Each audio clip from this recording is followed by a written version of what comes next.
Hello there, everyone. Hope you all are doing well and learning new and exciting things every day.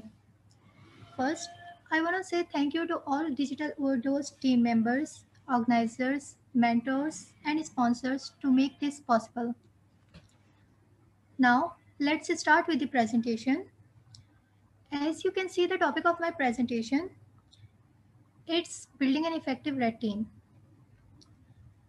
Before diving into the presentation, a little bit about myself. I'm Tahrim Fahim from Pakistan, working in a prestigious blockchain-based company called Exod as lead security engineer. Offensive security is my passion and profession. I am a cybersecurity enthusiast and researcher and also doing my bachelor's degree in software engineering.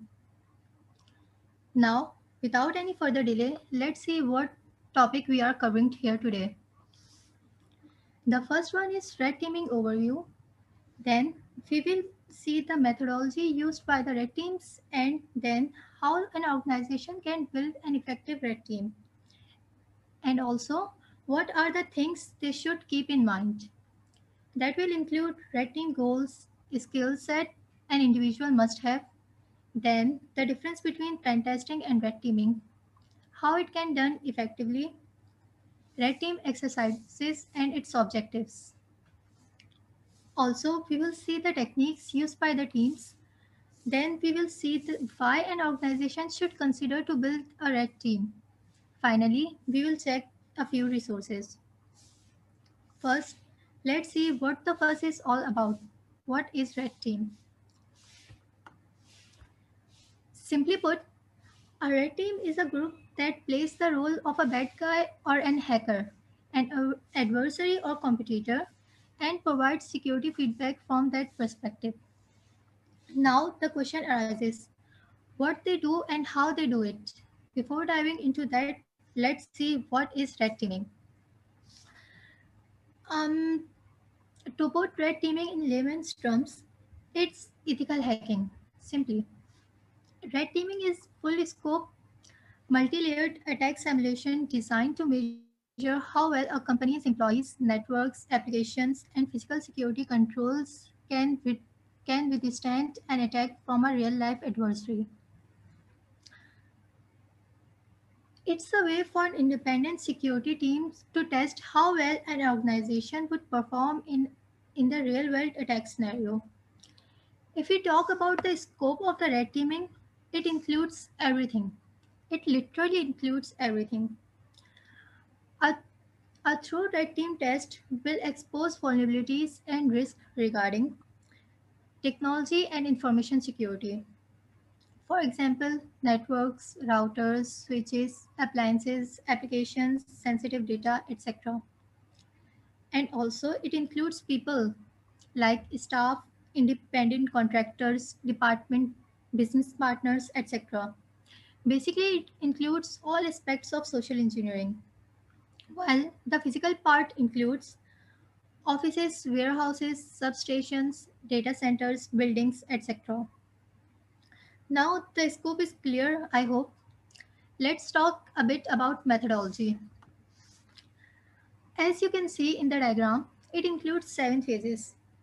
The first phase, that is recognizes, is focused on collecting as much information as possible about the target.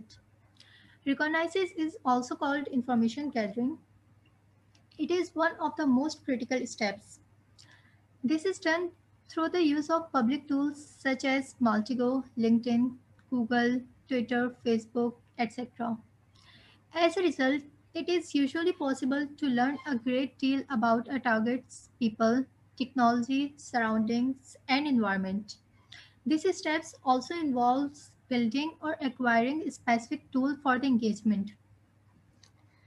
Now, let's come to the second phase, that is weaponization.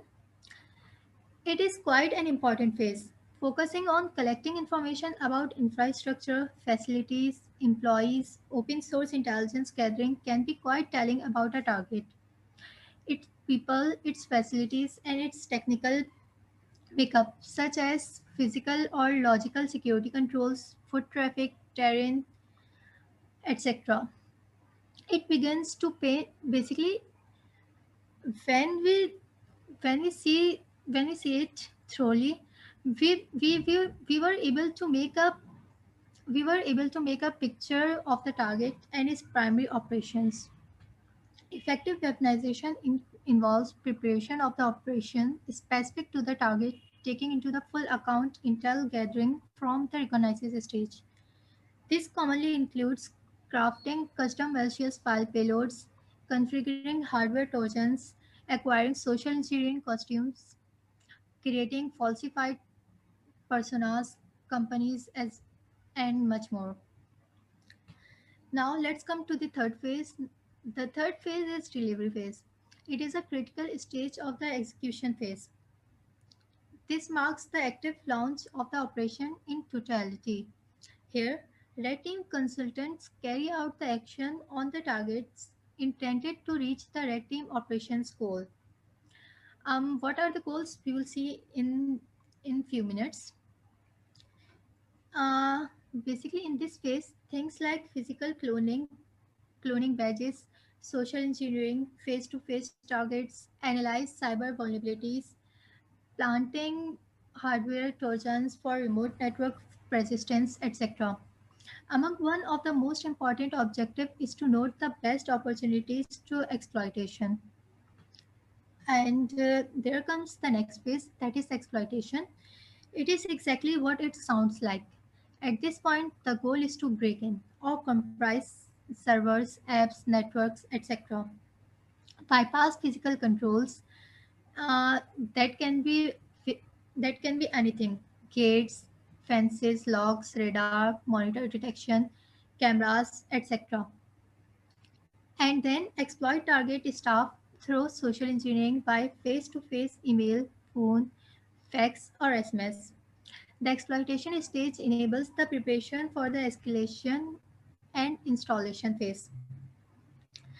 Next, we have the installation stage. The primary goal is to prepare for persistence. This could amount to cyber persistence or physical persistence, although cyber persistence is generally slightly more common. During this stage, red team establishes a breach by taking advantage step taken in the exploitation step. Things like privilege escalation on compromised servers, shells, malicious file payload installation, usage of physical key impressions, and lock pick doors happens here. Next, maintaining persistence is the goal for command and control. Also, generally, cyber focused red team takes steps to ensure remote access to exploit systems are stable and reliable, setting the stage for data exfiltration and other post exploitation task goals. On the physical and social side, manipulating people into enabling circumventing of physical barriers in order to create backdoors into facilities are key. Um, During action on objective phase of a red team operations, the team aims to complete the mission and realize the agreed upon objectives set by the client and red team security. Actions on objectives happens through lateral movement throughout the cyber environment as well as the physical facilities, pivoting from compromised systems and from breached physical security controls all along capturing video, audio, and photographic evidence supporting each finding discovered. Ultimately, the team aims to exfiltrate data, information, or physical assets targets deems critically sensitive. As we get the basic understanding of what is red team, now let's see how and why we built it. First thing, to build an effective team is to have clear-cut goals in your mind. That what are the actual goals of the red team? To set goals, keep these things in mind. First, challenge your organization's assumptions and identify faulty logic or flawed analysis. Second, assess the strength of the evidence base or the quality of your information. Third, Identify alternative options or outcomes and or explore the consequences of an action plan. Fourth, test your system, network, application, and more through the eye of an adversary so that you know where the attack can come from and where to expect them. And last but not least, understand the options for an adversary to break into and move throughout your system. Red teams are in place to help test organization and determine how well it will hold up against actual vulnerabilities into the network or real-world scenarios. The goal for red teams should be to succeed in reaching the sensitive data or by taking control of certain environments depending on what you are testing for. Despite the best efforts of the defensive security measures currently in place in the company. Okay, as we see the important things to keep in mind while defining the goals, let's see what skills set keep in mind while looking for a good teamer. Okay, the first thing she needs to have in-depth knowledge of different operating systems like Linux, Windows, Android, etc. uh, and of course have strong networking concepts, and she also knows about the diverse networking protocols and also custom application and protocols. uh, Next, he or she should knows about the common physical security defenses, have great skills regarding social interactions so that social engineering can be performed, knows about customs or specialized technologies. He or she needs to know about system engineering and a bit of software development. And lastly, knows his her ways with physical attacks. Now, let's see the difference between red teaming and, the pen testing. In pen testing, we have limited scope, that is scope just comprised of the system or application, while in red teaming everything is in scope, people, technology and environments.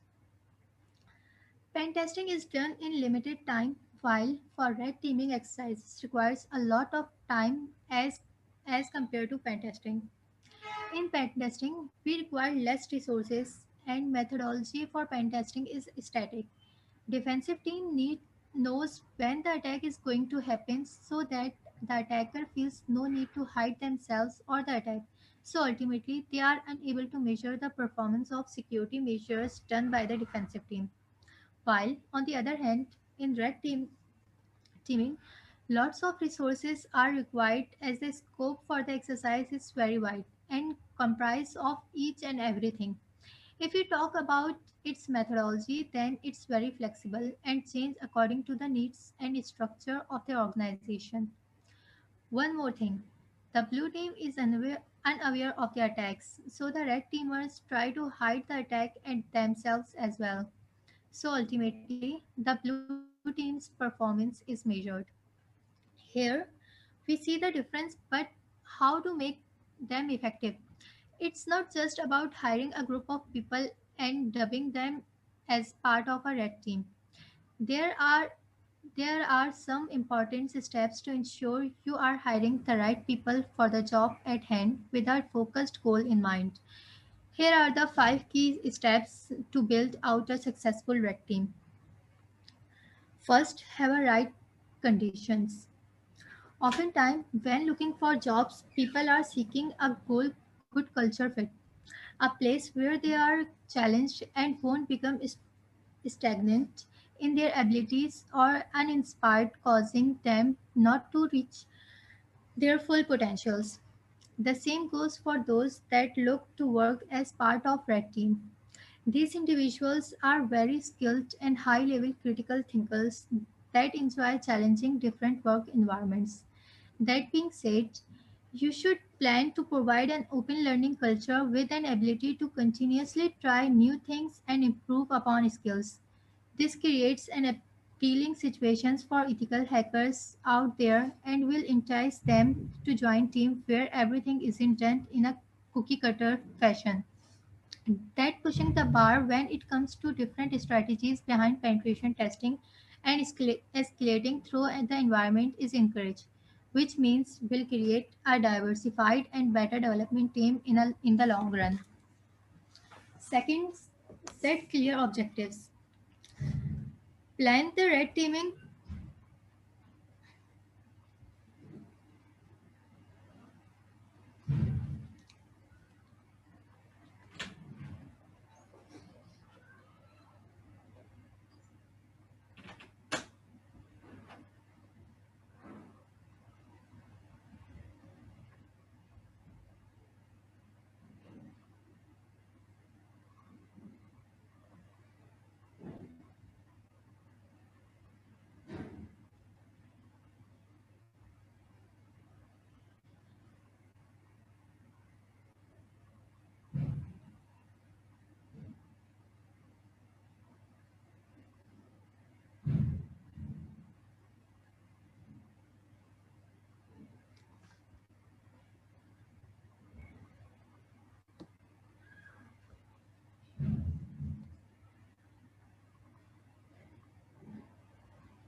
In past week, we have discussed setting smart goals.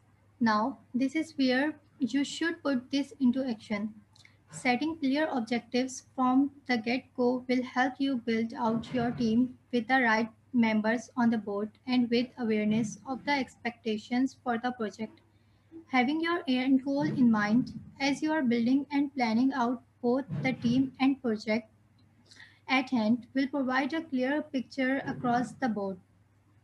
Third, get the right tools. Red teaming is about more than penetration testing. Make sure that your team has the right testing, vulnerability management, and any other assessment tools needed in order to get the job done. Depending on the past experience, members of the team will have had experience using different tools to complete the same task. So, ensuring you are not duplicating tools that can do the same things is also important for a business perspective. You will need a tool that can scale with you as your team grows. Consider tools with consider tools like as we discuss later in the section. Fourth, support the team.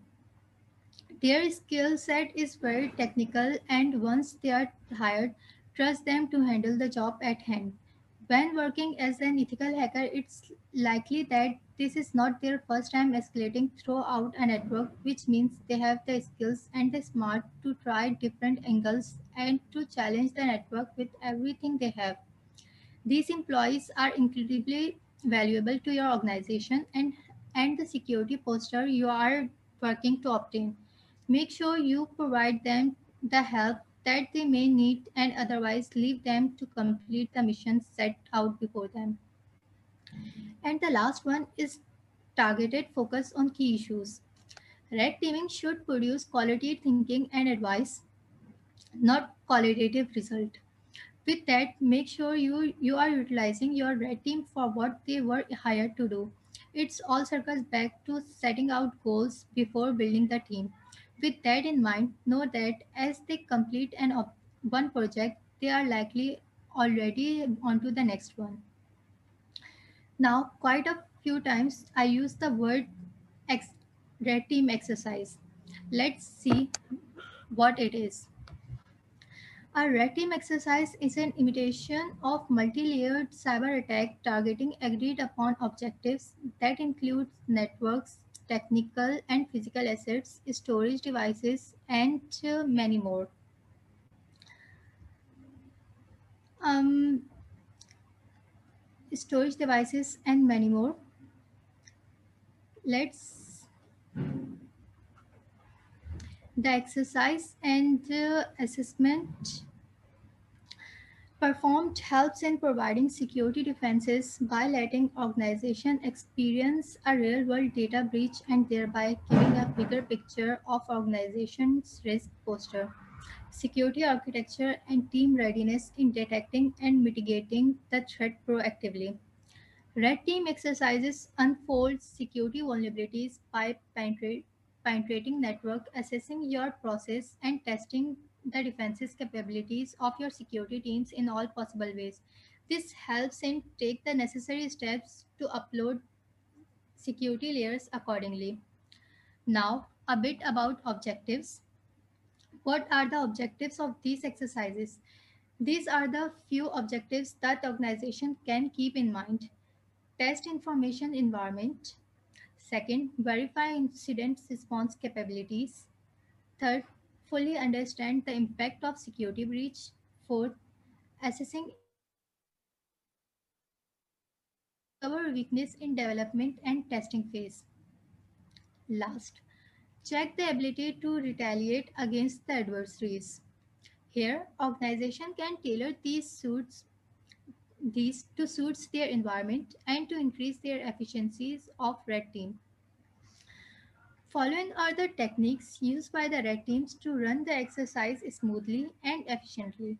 Basically, the core value or the techniques is to look from the attacker's perspective.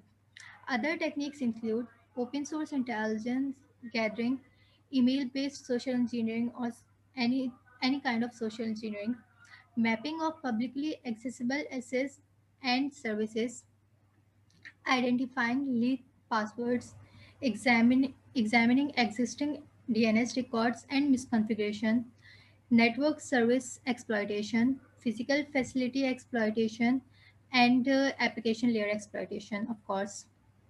Now, come to the main question, why an organization needs in the first place. So, here come the answer.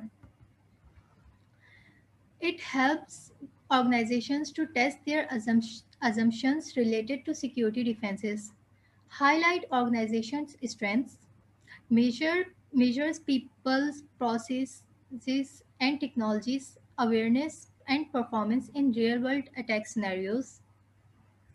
It helped organizations to train the defenders or blue teamers and also helped to measure security control performance. And the next one, red teaming helps organization to improve their response time to the incident. Also determines its external needs uh, and identify organizations' weakness, update their policies, help in meeting regulatory requirements and or compliance, check if that attack would be successful here. If yes, then how to prevent that. Lastly, here are the few links um, to the good open source toolkits for red teamers. Uh, First one is from InfoSec Ninja, a GitHub link to red teaming toolkit, which comprises of few softwares. You should check it if you are looking for building an effective red team. And the second is open source list. It's basically a list for open source tools project for the red teams. Okay. I think that's it. Hope you guys learned new things from this presentation. If you have any questions, then let me know.